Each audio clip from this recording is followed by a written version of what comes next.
Sobat Fisika, apa kabar? Mudah-mudahan kalian sehat selalu. Baik, kita hari ini kembali ya melakukan pembelajaran dalam mapel fisika tentunya kelas 11. Nah, di sini pada hari ini kita akan bahas masih tentang gelombang, yaitu jenis gelombang yang kedua. Kita sudah bahas di video sebelumnya jenis gelombang yang pertama berdasarkan amplitudonya. Dengan saya tentunya Mr. Kenju. Jadi jenis gelombang yang kedua ini namanya adalah gelombang stasioner ya. Nah, kemudian saya sedikit mereview kepada video kita sebelumnya. Kalau berjalan itu berarti gelombang di mana amplitudonya itu konstan. Nah, kalau stasioner berarti lawannya ya, kebalikannya berarti gelombang di mana amplitudonya berubah tergantung posisi titik yang ditanyakan, atau posisi itu kemarin kita katakan adalah X ya. Jadi kalau X-nya berubah berarti posisi titiknya yang ditanya itu berubah, maka nantinya akan berbeda nilai amplitudonya. Oke, baik. Kemudian berdasarkan keadaan ya ujung dari gelombangnya, maka nantinya kita bedakan lagi menjadi dua gelombang stasioner ini. Yang pertama, kalau ujungnya tidak diikat kepada bidang pantul, maka namanya adalah ujung bebas. Sebaliknya, kalau diikat berarti dia terikat namanya. Kita bahas dulu yang pertama adalah stasioner ujung bebas. Nah, kita lihat di sini, saya mau jelaskan dulu bagaimana sih terjadinya gelombang stasioner ujung bebas ini. Nah, ini sama, contohnya bisa kita lakukan pada tali. Jadi misalnya tali kita siapkan dulu, awalnya masih diam ya, yang merah ini ya. Jadi masih kita letakkan terlentang di atas lantai misalnya. Nah, kemudian ujung yang ini kita katakan adalah asal getaran nantinya ya. Sedangkan ujung yang satunya itu kita harus sentuhkan. Jadi disentuhkan, bukan diikat ya. Disentuhkan saja dengan sebuah bidang pantul. Contohnya dinding lah. Jadi ujung yang ini harus kita sentuhkan dengan sebuah dinding, di mana dindingnya itu kita anggap sebagai bidang pantul. Nah, kemudian selanjutnya nantinya untuk yang bagian kiri kita berikan usikan. Nah, tentunya akan merambat, terbentuklah gelombang. Nah, untuk gelombang yang pertama kali merambat dari kiri ke kanan ini kita sebut nanti namanya gelombang datang ya. Nah, kemudian nantinya sampai di sini di bidang pantul ini, tentunya kita ingat pada video sebelumnya kita sudah bahas salah satu sifat gelombang itu kalau ada ya bidang pantul, maka oleh bidang pantul ini gelombangnya akan dipantulkan ke arah sebelumnya ya, karena gelombang itu dapat memantul. Ini dia, kita misalkan ini yang saya garis gambar ini putus-putus, berarti namanya gelombang pantul namanya. Nah, kemudian seterusnya nantinya akan terjadi penjumlahan, penggabungan antara gelombang datang dan gelombang pantul tadi. Maka hasilnya itulah yang disebut dengan gelombang stasioner ujung bebas. Nah, kalau kita gambarkan hasilnya itu, nah kita gambarkan seperti ini. Nah, makin lama itu makin ke kiri, itu amplitudonya makin kecil. Nah, itulah dia disebut dengan gelombang stasioner ujung bebas. Jadi amplitudonya itu makin kecil, jadi berubah ya. Oke. Nah, kemudian seandainya di sini ada sebuah titik P misalnya ya. Nah, kita ingin menentukan berapa jarak ini ke sini, berarti namanya simpangan. Maka nanti secara matematis nantinya simpangan gelombang stasioner ujung bebas itu kita tuliskan yaitu 2 dikali dengan amplitudo sebelumnya ya. Jadi A ini adalah amplitudo sebelum digabung. Jadi tadi kalau sebelum digabung itu masih berupa gelombang berjalan ya. Jadi amplitudo itu adalah A.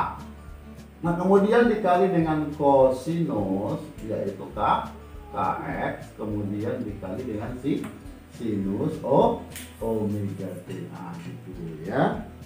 Nah, mungkin kalian ada yang bingung ya, kok ada sinus dan kosinusnya, padahal tadi di gelombang berjalan itu hanya ada sinusnya, kok bisa?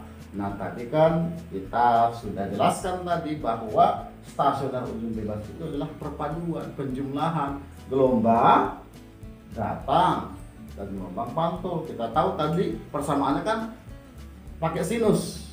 Nah, jadi kalau kalian ingat di matematika, penjumlahan dua sinus ya, misalnya sin A tambah sin B, ya berarti dulu kalau di matematika belajar trigonometri, berarti adalah 2A sin setengah A tambah B dikalikan dengan kosinus setengah A dikurang B. Dan itu asalnya ya.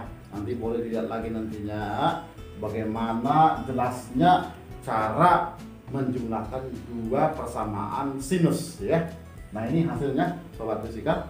Nah, kemudian selanjutnya saya mau katakan nantinya bahwa 2A dikali kosinus Kx itu nantinya kita sebut juga nanti adalah amplitudo total ya. Jadi amplitudo total pada total, karena tadi kan adalah perpaduan dua gelombang, berarti hasilnya itu diperoleh amplitudo total, di mana tadi amplitudo total ini adalah 2 kemudian dikali A kemudian dikali dengan kosinus Kx ya. Ini disebut dengan amplitudo totalnya. Nah, jadi kalau begitu, kalau ini adalah A total, maka nantinya boleh juga kita tuliskan formula yang di atas ini simpangannya, kalau kita singkat ya, berarti amplitudo total kemudian dikali dengan sinus omega t. Nah, kalau kita bandingkan dengan gelombang berjalan ya mirip sebenarnya, asin kembali lagi ke sama dengan persamaan gelombang berjalan.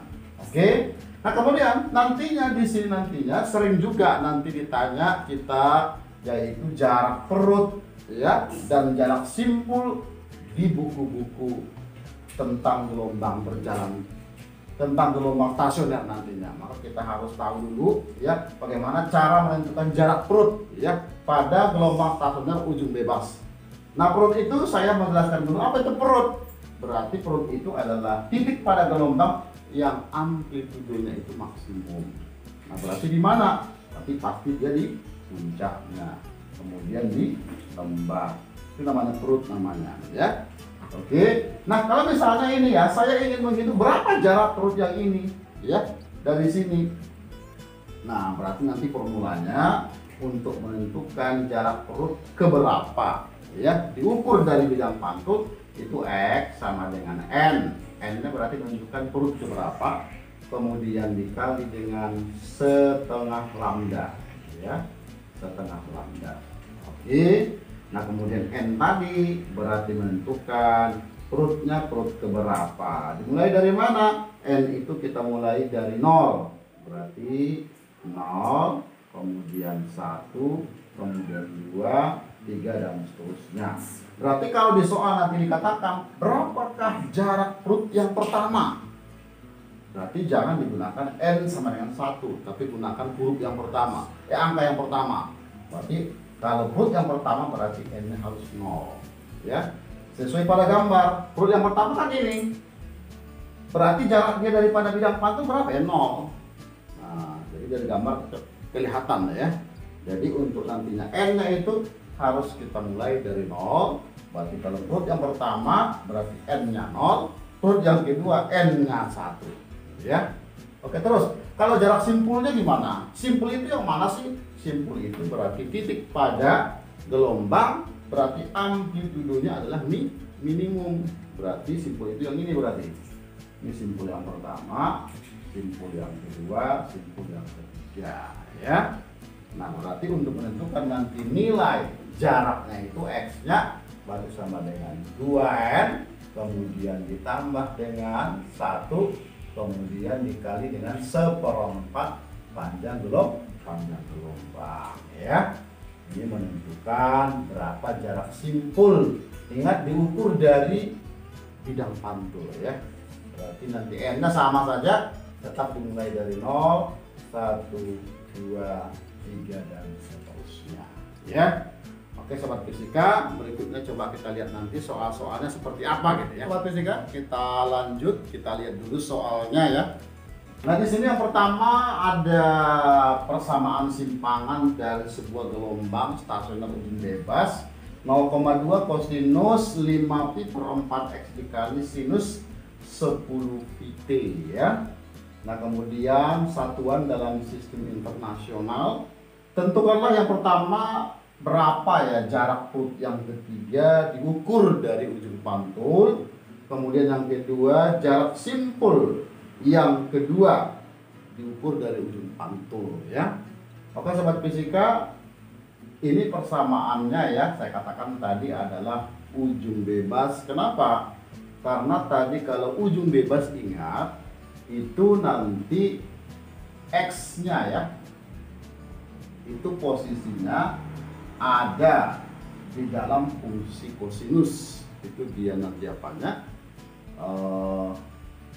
buktinya ya, bahwa itu adalah ujung bebas. Jadi X-nya itu ada, terdapat di dalam fungsi kosinus. Oke. Nah kemudian selanjutnya ya, kita mau identifikasi dulu apa arti konstanta yang ada di dalam persamaan ini, tentunya dengan membandingkan dengan persamaan umumnya tadi. Nah jadi tadi kalau kita masih ingat tadi, kita review bahwa persamaan kan adalah 2A ya, kemudian dikali dengan kosinus kx ya, kemudian dikali dengan sinus omega t ya. Nah berarti untuk yang konstanta di depan berarti namanya ini adalah 2A, berarti A itu adalah amplitudo sebelum digabung ya.